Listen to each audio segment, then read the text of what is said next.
અમદાવાદમાં 7th day school સામે હવે વાલીઓએ મોરચો ખોલ્યો, જેના આક્રોશ વાલી મંડળ સંઘર્ષ સમિતિના લોકોએ વિરોધ કર્યો। સ્કૂલ મેનેજમેન્ટ પાસેથી માન્યતા અંગે પુરાવાની માંગ કરાઈ। એફિલિએશન સર્ટી, લીઝ અને બીયુ સર્ટી આપવા મંડળની માંગ છે। મહાનગરપાલિકાની શોકોઝ નોટિસ સહિતની માહિતી જાહેર કરવાની માંગ છે। 2 દિવસ અગાઉ એએમસીના એસ્ટેટ વિભાગે નોટિસ ફટકારી હતી। બીયુ અને લીઝ સર્ટી અંગે સ્કૂલને શોકોઝ નોટિસ ફટકારી હતી। જિલ્લા શિક્ષણ અધિકારીએ પણ શાળા પાસેથી માંગ્યા હતા 12 દસ્તાવેજ। એએમસી કે ડીઈઓ સમક્ષ શાળા પ્રશાસને દસ્તાવેજો રજૂ નથી કર્યા। વૈમનસ્ય ઊભું થઈ ગયું છે અને સ્કૂલ દ્વારા ક્યાંક ને ક્યાંક એક ઇમોશનલ કાર્ડ રમી માતા પિતાને ફક્ત બહેલાઈ ફૂસલાઈને એક જ વાત કરવામાં આવે છે કે ચિંતા ના કરો, અમારી પાસે બધું જ છે। જો બધું જ છે તો શિક્ષણ વિભાગને એ વસ્તુઓ પ્રોવાઈડ કેમ કરવામાં નથી આવી?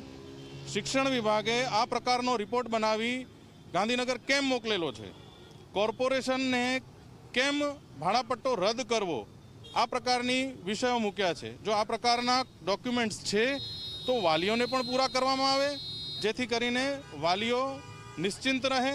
અને જો નથી તો મારી સરકારને નમ્ર વિનંતી છે કે બાળકોના ભવિષ્ય માટે, બાળકોના આગામી શિક્ષણ ન બગડે તે હેતુથી આ સ્કૂલને તાત્કાલિક ધોરણે સરકાર પોતાના તાબા હેઠળ લે અને બાળકો નિશ્ચિંત બને।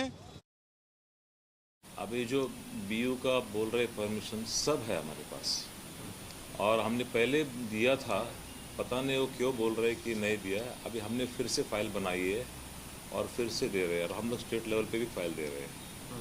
अभी दूसरी बात रही लीज़ की, और लीज़ की हमारे यहाँ कोई प्रॉब्लम नहीं है।